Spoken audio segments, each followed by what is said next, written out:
İlahi sirrin pıçıltısı. Bəzən sükutda bir səs eşidilər.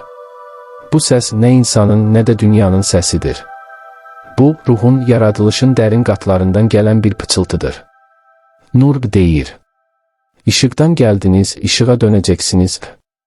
Əsrlər boyu insanlar mələklərin varlığını hiss etdilər, lakin azı onları görmək nəsib oldu. Onlar görünməz aləmin gözətçiləri, Allahın əmrlərinin daşıyıcıları, ilahi nizamın səssiz memarlarıdır. Və insan, torpaqdan yaradılmış, lakin ruhunda nur daşıyan bir varlıq. Beləliklə, mələk və insan arasında bir sir gizlənmişdir. Bir bağ, bir qarşıdurma və bir sınaq. Qurani Kərimdə Allah buyurur: Mən yer üzündə bir xəlifə yaradacağam. Bəqərə 30. Bu ayə ilə başlayan sirlər insanlıq tarixinin ən böyük sualını doğurdu. Niyə insan seçildi? Niyə nurdan yaradılmış mələklər deyil, torpaqdan yoğrulmuş insan bu missiyaya layiq görüldü? Mələklər sual etdilər: Ey Rəbbimiz, orada fəsad törədəcək, qan tökəcək bir varlığımı yaradacaqsan? Amma Allah cavab verdi: Mən sizin bilmədiklərinizi bilirəm. Və o andan kainatın səssiz divarları arasında bir səs əks-səda verdi. Bir işıq doğdu, bir ruh üfürüldü. İnsanın gözləri açıldı, mələklər səcdəyə qapandı. Yaradılış, nurdan və torpaqdan. Mələklər nurdan, yəni tam itaətdən yaradıldılar. Onlar nə günah edər, nə də unudarlar. Amma insan torpaqdan yaradıldı. Torpaq isə həm sulu, həm quru, həm yumşaq, həm sərt idi. Yəni insanda həm nurun təmizliyi, həm də nəfsin ağırlığı gizlidir. Bu iki mahiyyətin birləşməsi insanı həm mələkdən üstün, həm də heyvandan aşağı edə bilər. İbn Ərabi yazırdı: İnsan görünən və görünməyən aləmlərin kəsişməsidir. O, Allahın adlarının aynasıdır. Bəli, insan nurlu güzgürdür. Mələklər yalnız bir tərəfi, nuru daşıyır. Amma insan həm nur, həm kölgə, həm eşq, həm qorxu daşıyır. Bu səbəbdən Allah mələklərə əmr etdi: Adları mənə söyləyin. Onlar dedilər: Biz yalnız sənin bizə öyrətdiklərini bilirik. Amma insan söylədi, bildi və ruhunda daşıdığı nurla onları aşdı. Bu, insanın mələklər üzərində üstünlüyünün başlanğıcı idi. Çünki mələklər biliyə itaətlə çatır. İnsan isə seçimlə, sınaqla, iradə ilə. Mələklərin mahnısı, səcdə anı. O an, göylərin qapıları açıldı. Ərşin ətrafında milyonlarla mələk bir səssizlik içində dayandı. Nurdan yaranmış qanadlar titrədi. Və sanki kainat nəfəsini tutdu.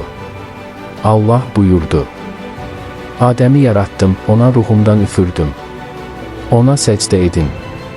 Və mələklər hamısı bir anda səcdəyə qapandılar. Səcdə, itaətin zirvəsi, nurun təslimidir. Bu səcdə bir təslimiyyət deyildi yalnız. Bu, insanın içindəki ilahi ruhun tanınması idi. Lakin biri, iblis, boyun əymədi. O, dedi: Mən oddan yaradıldım, o isə torpaqdan.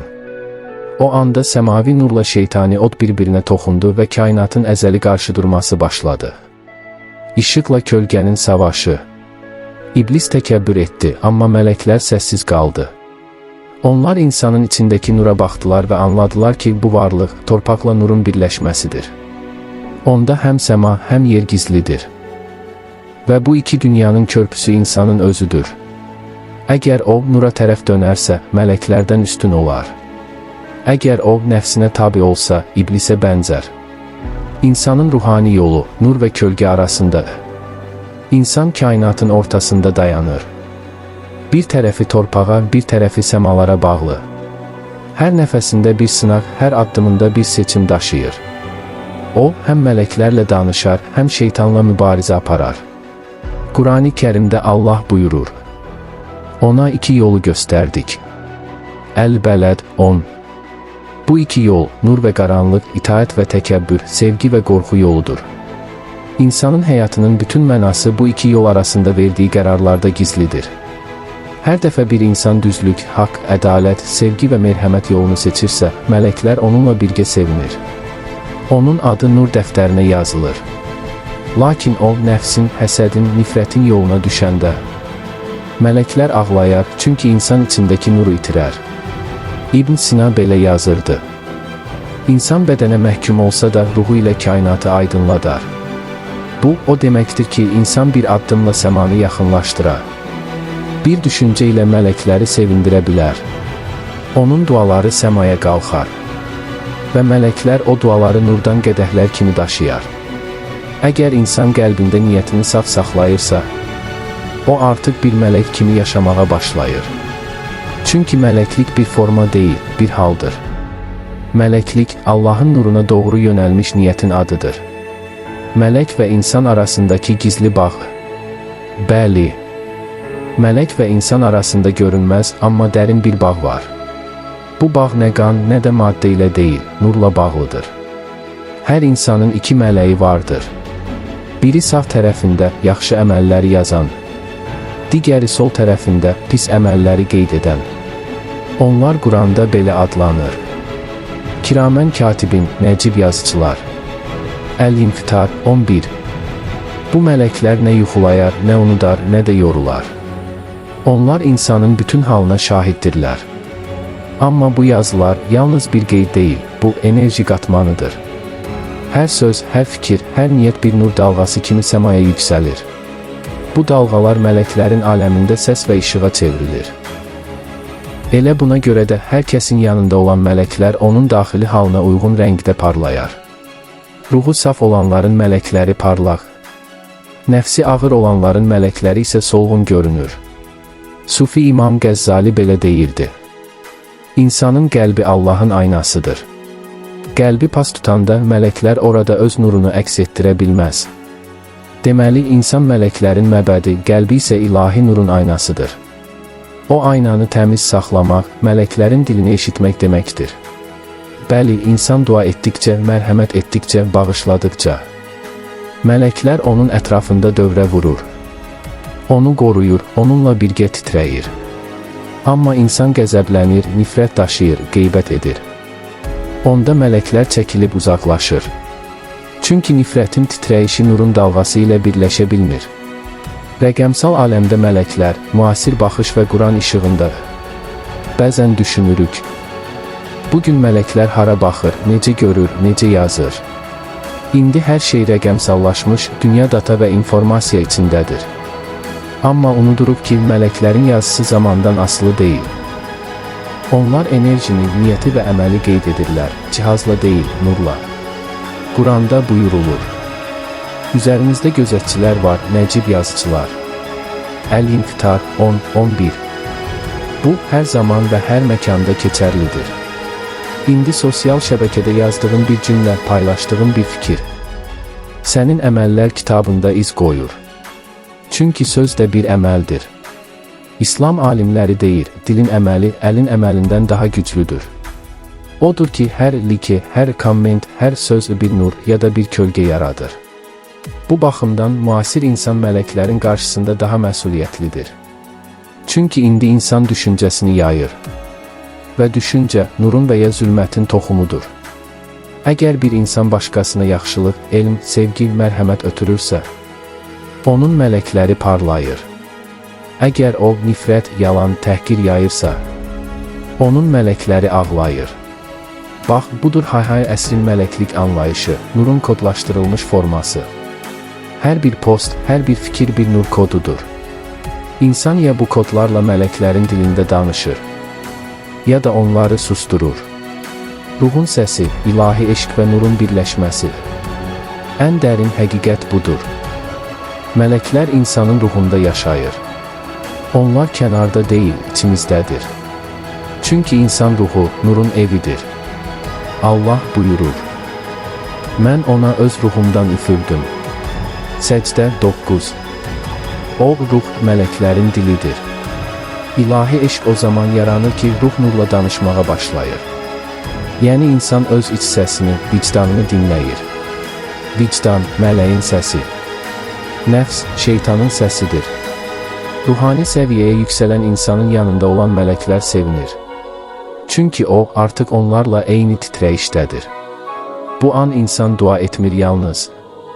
O, dua olur. Onun hər nəfəsi zikr, hər baxışı səcdə kimi olur. Əl-Hallac belə demişdi: "Mən nurdan yaranmadım, mən nurun özüyəm." Bu söz insanın içindəki ilahi qığılcımın təcəssümüdür. Mələk və insan iki fərqli varlıq. Amma bir mənəvi enerjinin iki formasıdır. Biri saf işıq, digəri işığı torpaqla daşıyan qabdır. Və Allahın hikməti bundadır ki, nur torpaqda parlayır. Yəni mələklərin nurunu daşımaq üçün insan yaradıldı. Nəticə: insanın oyanışı və əbədiyyətə yol. İndi bir anlıq dayan. Nəfəsini al və öz içindəki səsi dinlə.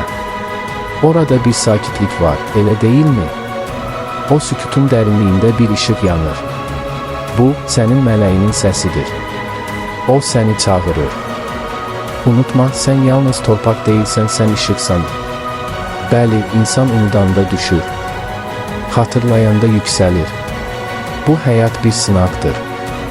Hər ağrı, hər seçim, hər sevgi bu nurun təmizlənməsidir.